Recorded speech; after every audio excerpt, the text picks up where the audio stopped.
Did you know? Did you know that a long time ago, there once lived a civilization that neighbored the giants and worshipped the stars? These powerful and cunning people from the north built cities, castles, and academies throughout the lands between. They were researchers and sorcerers, and traded knowledge with minds from far and beyond. After a foreign goddess invaded their homeland, some centers of this nation complied with the usurper.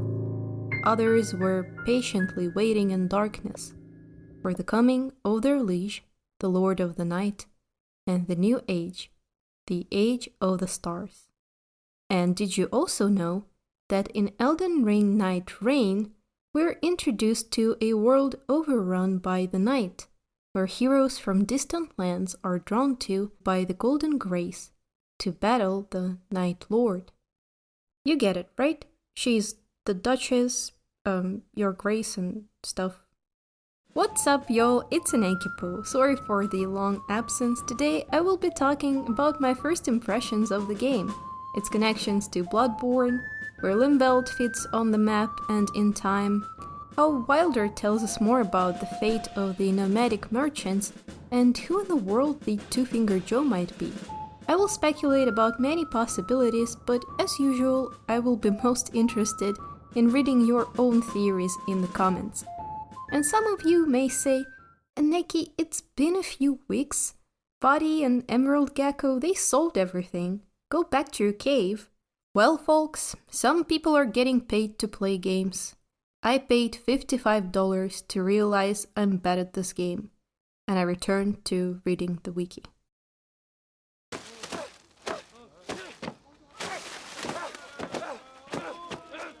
So I'm gonna uncover the lore at my own speed. Let us start with my favorite topic. When do the game events happen? As many of you have probably heard, according to the developers, we are dealing with some sort of alternative or parallel timeline, which to me seems like a lazy answer that takes away the responsibility to explain why Solaire or Sigmar's garbs are featured in the game. But even if we take this as a starting point, if the timeline is alternative, where exactly is the point in time where the line branches? We know for sure that these are the very same lands between where the grace is still faintly present. The shattering happened, Radagon's portrait as a lord is in the usual spot on the wall of the Round Table Hall. Glintstone sorcery, the two-fingered faith, everything seems normal, except for the location. Perhaps all these events are happening at the same time as our Tarnished Heroes adventure. Could it be that the shattering broke the very principles on which the world existed, separating the two realms, one of the night and one of the sun? As told by the priestess, the shattering, as it was known, destroyed order itself.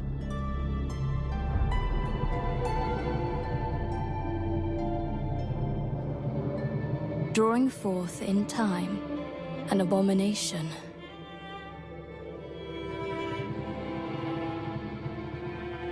Thus fell upon us the night.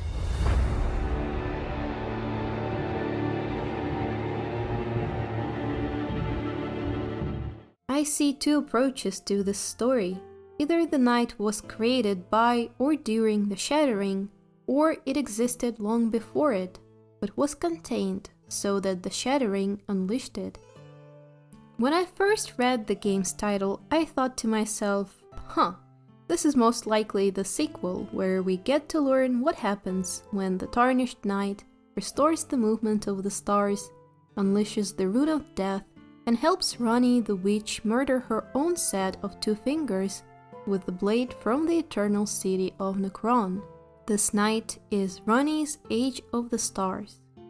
And I still like this theory, considering that the primordial Night Lord's rune resembles the outline of the Dark Moon, connected to a shape reminiscent of the Rune of Death, the two runes that seems to have been removed from the Order itself, the Night and the Flame, the Bluebird and the Redbird. If Marika is discarded in entirety with the runes inside of her, It seems fit that the New World Order is built on the two remaining principles, night and death. And what does not help me discard this idea is the primordial Night Lord himself, either consisting of two beings or being ascended similar to Mikola. One of his arms is wielding the Great Sword, bestowed by the Carrion Queens to their spouses, given to our Tarnished by his lunar princess. Alright, I hear you say, unhinged as ever. What made this theory not credible for you except the oblivious list of reasons? Morgoth.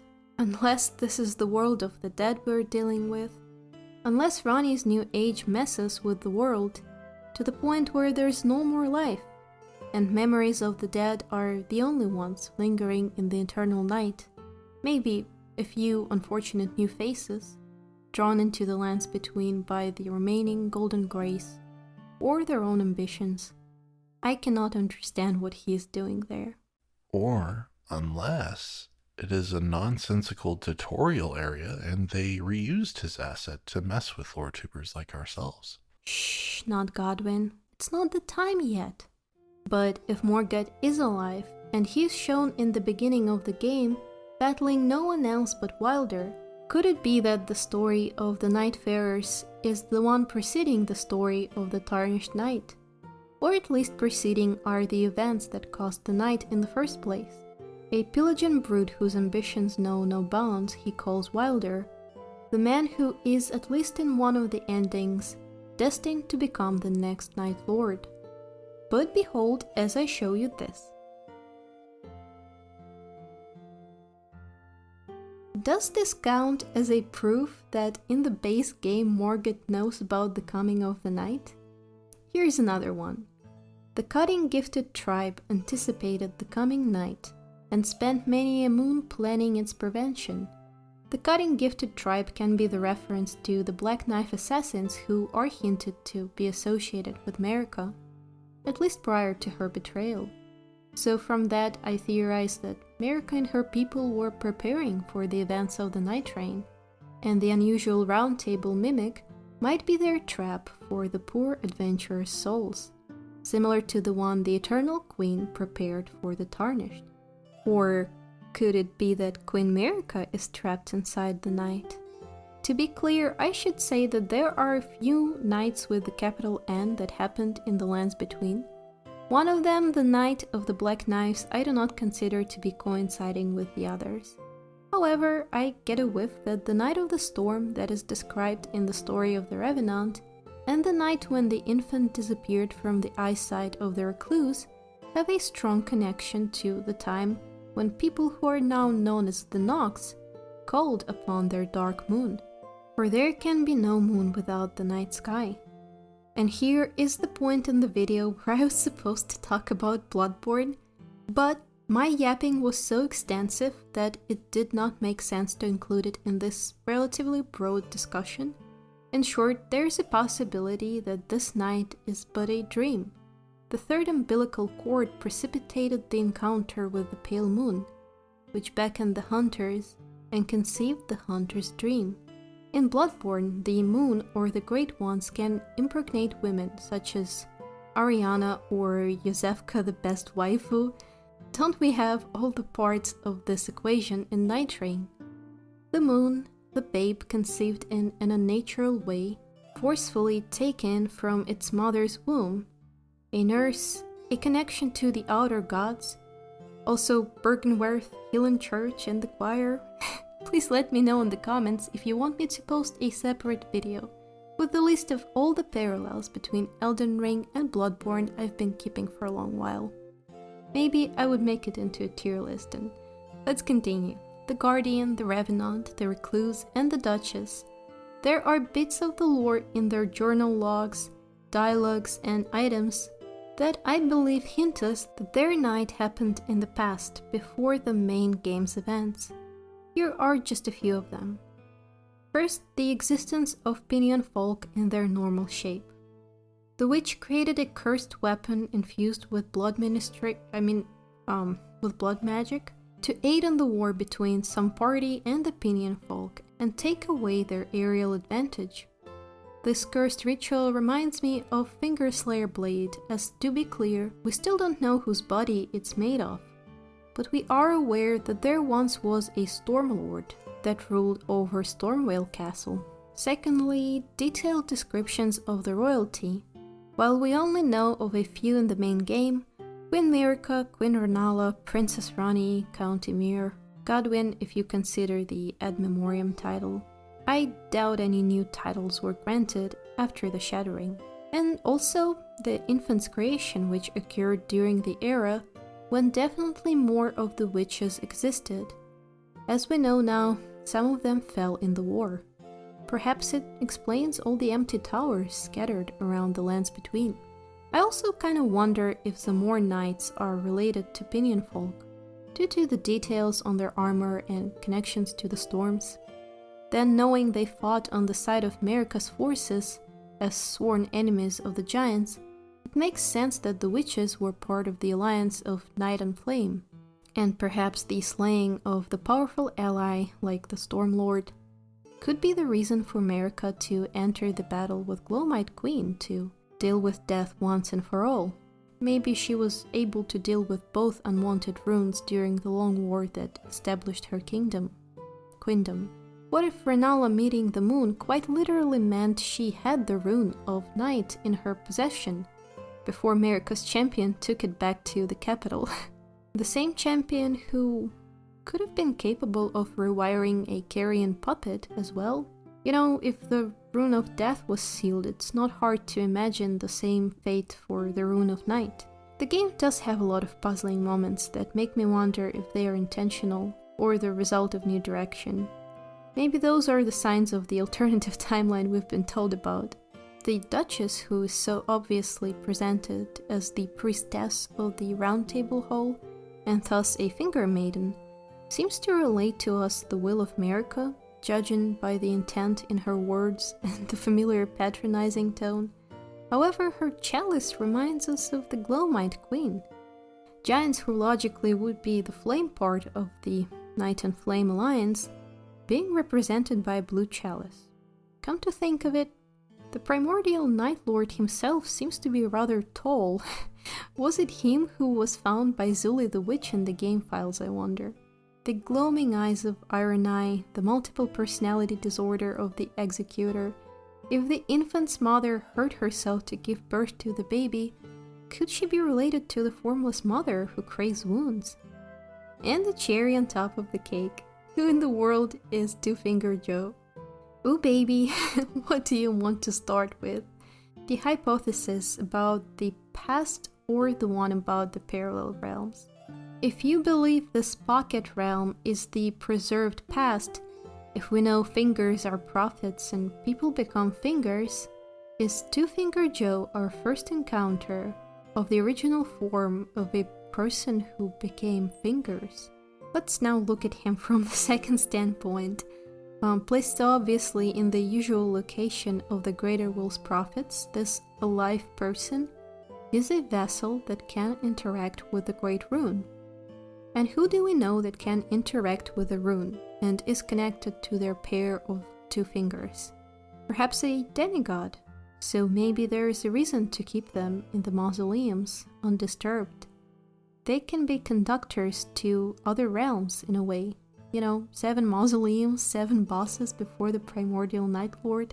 To strengthen my point, when you give this rune, or fusion of 2 runes if you're feeling a little alternative today, to Two-Finger Joe, he breaks it.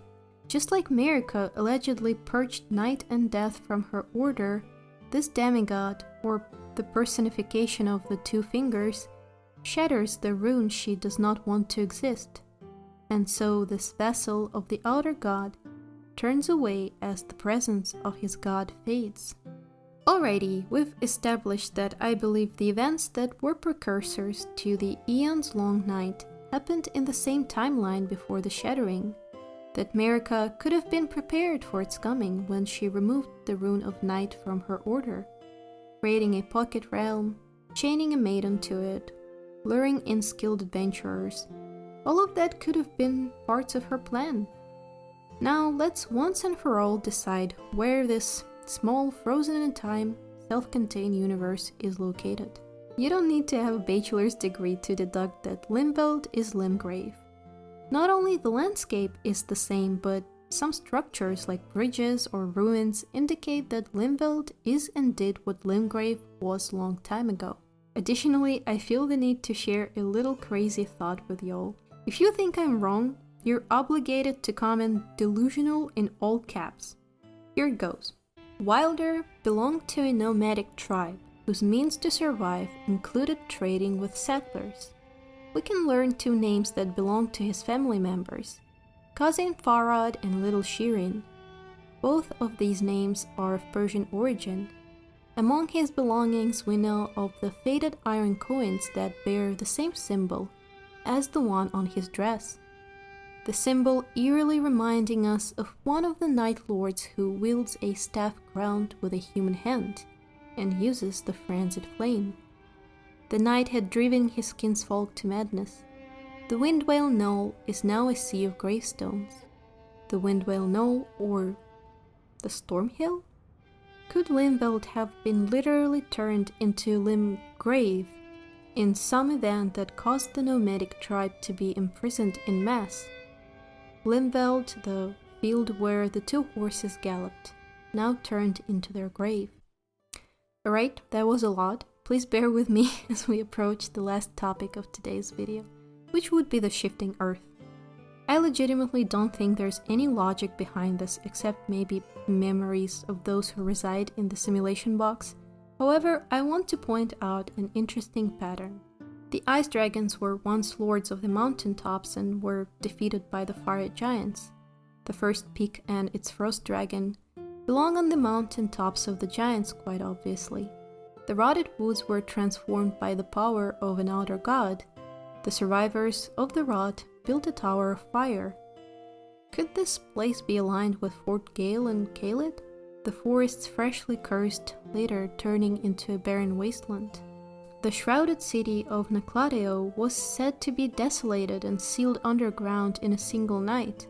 Considering the chair crypts usually are located on the territories that belong to that northern civilization we started with, one in Celia, one under the Shifra River well in Mistwood, and one under Carrion Lands, it makes sense for the fourth one to be somewhere in the north from where their journey had begun. The most puzzling one for me is the crater, a place hiding an ancient temple to the smithing god. I feel like a place like this belongs somewhere in the shadow of the Earth Tree. Let me know what you think about it. Elden Ring Nightreign is pretty cool so far, and I'm kinda sorry I called it a $40 mod before. The game is pretty hard, but it is a deviation from the genre. What is important for me is the sizable scoop of lore we got. I don't really care how much assets they reused if the story is good. I mean, look at Majora's Mask. For many people it's more interesting than Ocarina of Time. And when it comes to the price, I really cannot complain as a gacha game player. In my world where one character, one 3D asset in the game can cost more than Nightreign Deluxe Edition or whatever, it does not seem greedy at all to ask for this price for the game where art mastery and a lot of technical work went into. Well, thank you for joining me today. Don't forget to let me know if you'd like to see Bloodborne video, if you think I'm delusional, or like this video or subscribe to my channel. I really hope to see you in my next video.